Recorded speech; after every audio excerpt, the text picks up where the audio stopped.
Hello again, Benita with Knitting in the Mitten, and I have another snow day today.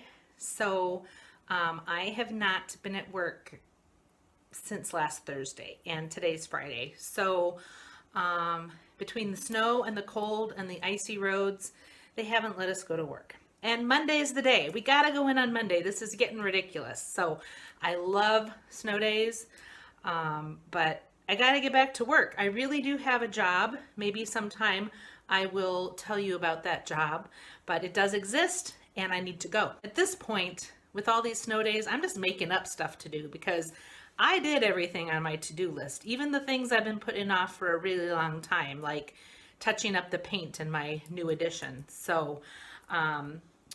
But one thing that I want to accomplish today is finding some yarn to make some wool gloves to go inside my flip top mittens, because I love my flip top mittens, but when it's really, really, really cold, I have to put other gloves inside.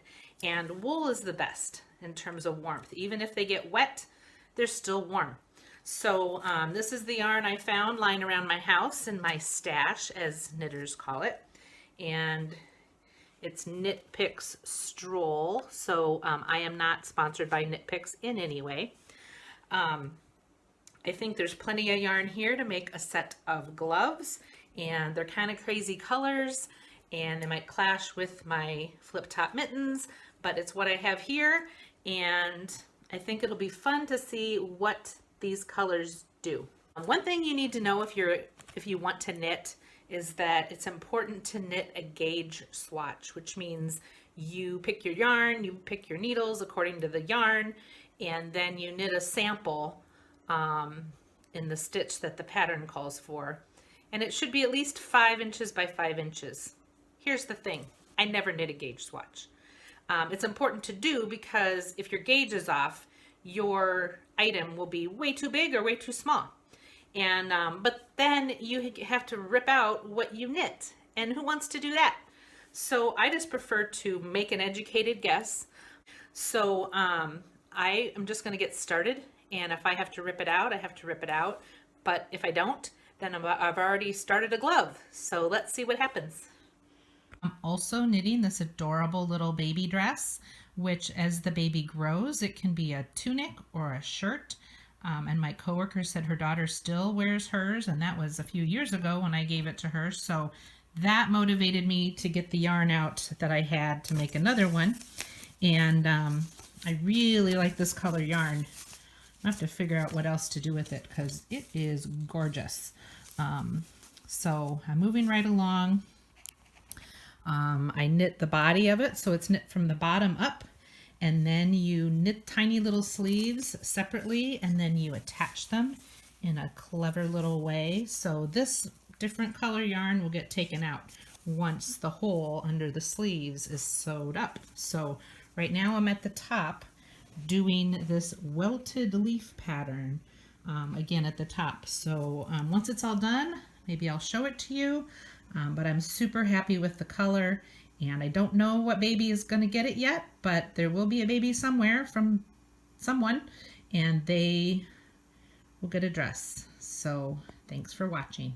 It's also important to know that if you buy your yarn in a skein or a hank, I don't know what the difference is between a skein and a hank, but people use both terms when they're talking about yarn.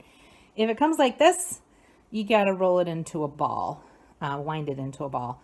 And there's a thing called a swift that you can get. That's a very cool contraption that you place this on and then you wind it and it makes a ball. I don't have a swift. So I'm going to put it over a chair and I'm going to wind it by hand.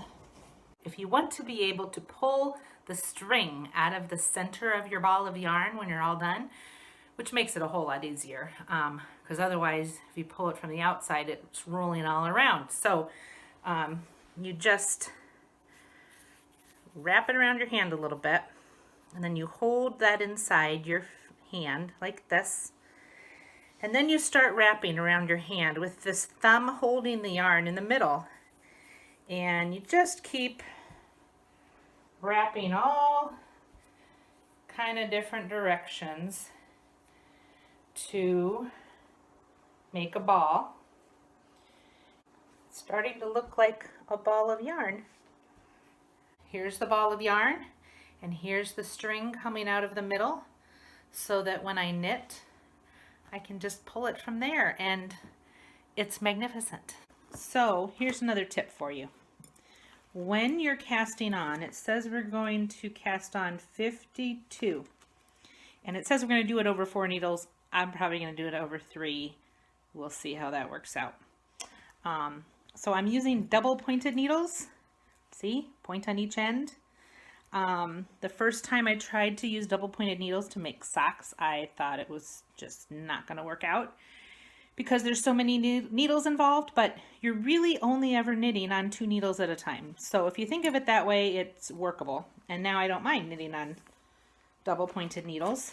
So things that are round and small, like gloves, you use double pointed needles for. Bigger round things you can use circular needles for, or flat things you can use circular needles for.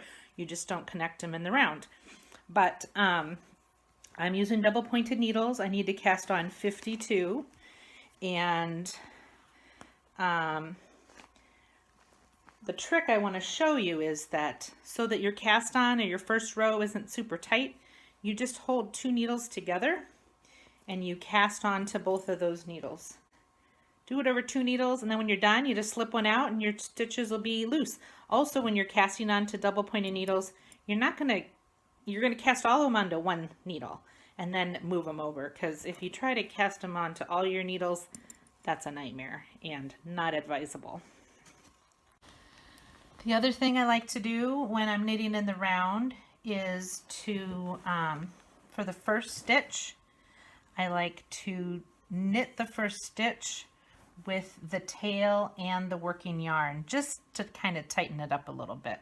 So instead of working it with the working yarn, I actually just hold both yarns together and knit the first stitch with both, and then I drop the tail, and that just helps to tighten that connection up a little bit. I finished my glove. I'm so excited. I finished the little dress I was knitting for an unknown baby. People are always having babies, so I'm sure I'll find someone to gift it to, and I'm pretty happy with the result. I'm glad you're enjoying the winter season with me, and if you haven't subscribed already, please subscribe to my channel. Thanks.